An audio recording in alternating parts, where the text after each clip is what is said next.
اس وقت ہم چناب کالج شورکوٹ کی عمارت میں موجود ہیں۔ جنگ آفیسرز ایسوسی ایشن نے جنگ کی تعلیمی سہولیات کے فقدان کو مد نظر رکھتے ہوئے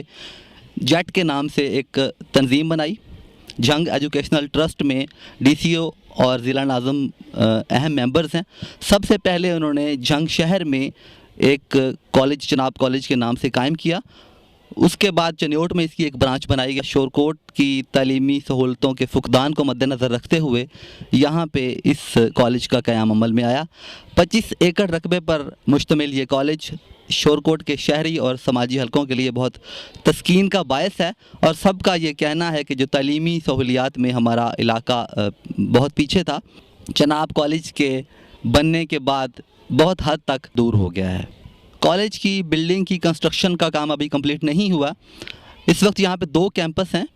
یہ جو آپ کو اس وقت نظر آ رہا ہے یہ 8ویں کلاس تک یہاں پہ کو ایجوکیشن ہے۔ اس کے بعد دوسرے کیمپس میں جو بچیوں کے لیے علیحدہ بنایا گیا ہے وہ بھی اس کے ساتھ ملحق ہے۔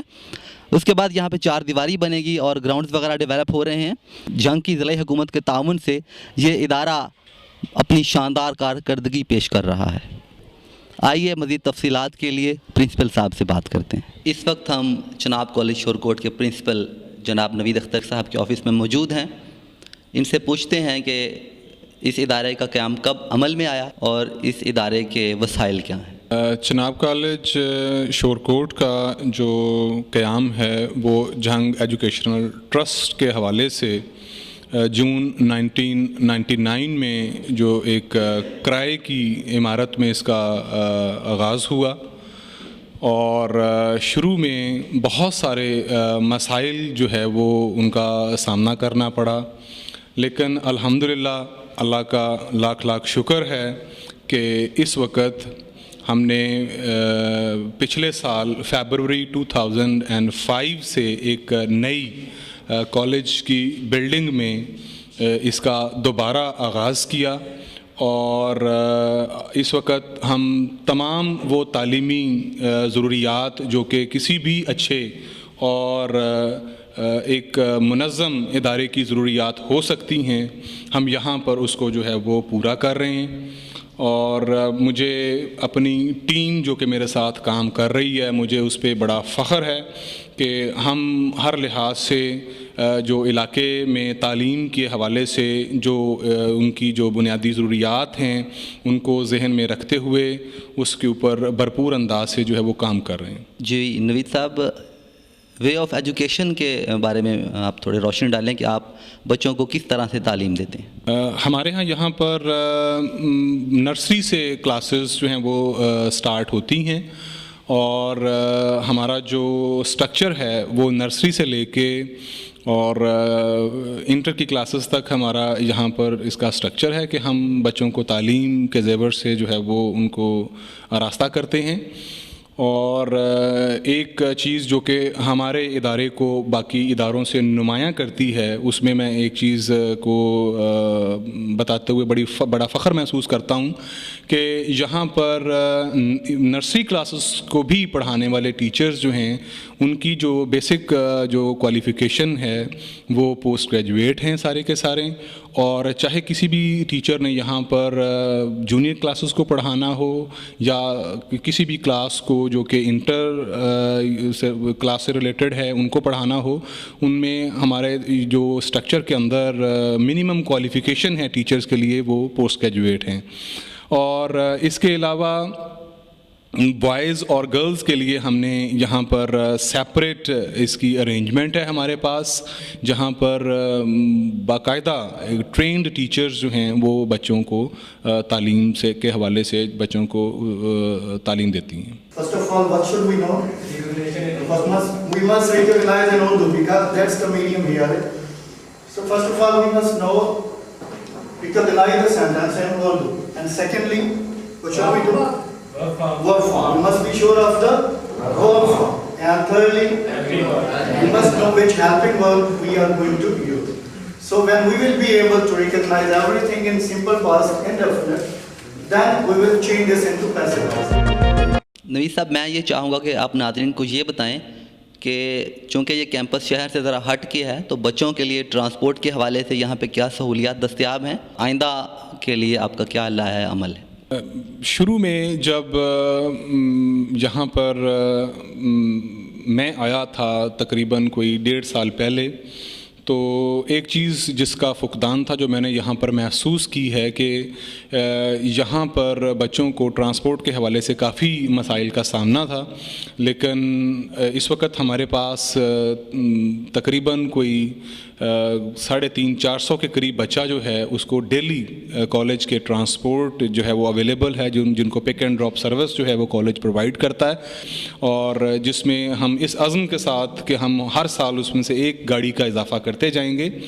اور تاکہ علاقے کے لوگوں کو جو کہ شہر سے دور دراز سے علاقوں میں اگر وہ رہتے ہیں تو ان کو ٹرانسپورٹ کی فیسلٹی جو ہے وہ ملے، اور جو ہمارے اپنے کالج کی گاڑی ہے وہ تقریباً اس کا جو روٹ ہے وہ 42 کلومیٹر ایک سائڈ پہ وہ گاڑی جاتی ہے، اور بہت دور دراز کے جو علاقے ہیں اور جہاں سے وہ بچے ہیں ان کو وہاں سے وہ پک اینڈ ڈراپ کی سروس جو ہے وہ پرووائڈ کرتی ہے۔ فیس سٹرکچر کے بارے میں آپ ناظرین کو ذرا ڈیٹیل سے بتا دیں، اور جو مستحق بچے جو یہاں پہ پڑھنا چاہیں اور ان کے وسائل نہ ہوں تو ان کے لیے آپ کا ادارہ کیا کر سکتا ہے؟ تھوڑا سا میں اس میں فیسلٹیز کے حوالے سے بھی ذکر کرتا چلوں کہ کالج میں بچوں کو تعلیمی ضروریات کے علاوہ جو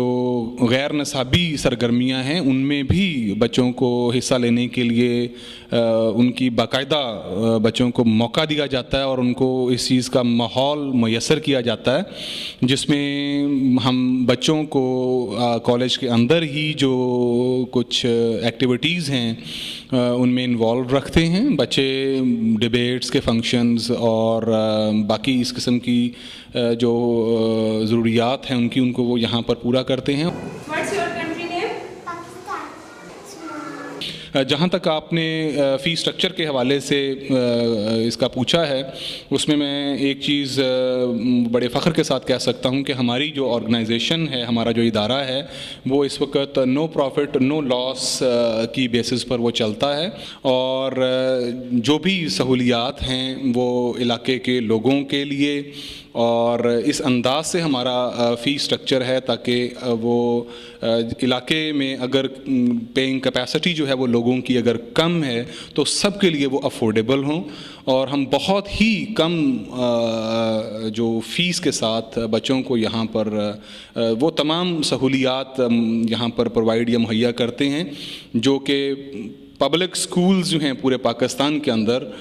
کسی بھی لحاظ سے ان سے یہ کم نہیں ہے، اور بہت ہی کم فی اسٹرکچر، جیسا کہ ہم سٹارٹ میں نرسری کلاس سے تقریباً کوئی 800 روپے سے اس کا وہ سٹارٹ کرتے ہیں، اور 1000 روپے تک ہم سینئر کلاسز میں بچوں کو جو ہے وہ چارج کرتے ہیں۔ اور اس کے علاوہ وہ بچے جو یا وہ والدین جو اپنے بچوں کی فیس جو ہے وہ یہ بھی افورڈ نہ کر سکیں، اس کے لیے بھی ہم جو ہے وہ تقریباً کوئی 10% کے قریب ہمارا کوٹا ہے، جو کلاس 6 سے آنورڈ یا جو بڑی کلاسز ہیں ان کے لیے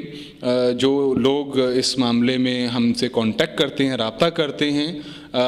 ہم اپنی ہائر اتھارٹیز کے ساتھ ان کا جو کیس ڈسکس کرنے کے بعد ان کو اس چیز کی سہولت میسر کرتے ہیں کہ وہ بالکل فری اپنے بچوں کو یہاں پر جو ہے وہ پڑھا سکیں۔ چھوٹے بچوں کے لیے ہمارے پاس اپنے کالج میں ایک فنڈ ہم نے اس کا ڈونیشنز کی فارم میں ہمارے پاس ہے، اسٹوڈنٹ ویلفیئر فنڈ۔ چھوٹے بچے جو ہیں اگر ان کے والدین اپنے بچوں کی فیس اگر افورڈ نہ کر سکیں تو ہم فل فری ان بچوں کو جو ہے اس فنڈ سے ان کا ایکسپینڈیچر جو ہے وہ ان کا جو خرچہ ہے وہاں سے ان کا وہ کرتے ہیں۔ جی ناظرین، ابھی ہم بات کر رہے تھے پرنسپل جناب کالج شورکوٹ محمد نوید اختر صاحب سے۔ آپ نے دیکھا کہ کس طرح سے یہ ادارہ تعلیمی معاملے میں اپنی خدمات سر انجام دے رہا ہے، اور جو ایک خاص نمایاں اس ادارے کی ایک بات سامنے آئی ہے کہ یہ بالکل نو پروفٹ نو لاس کے تحت کام کر رہا ہے، اور یہاں پہ غریب اور مستحق بچے جو پڑھنا چاہتے ہیں ان کے لیے 10% کوٹا مخصوص ہے، اور باقی جو بچے فیسز پے کرتے ہیں ان کے لیے بھی برائے نام فیسیں رکھی گئی ہیں۔ اسی کے ساتھ آپ سے اجازت چاہتے ہیں. اللہ نگہبان.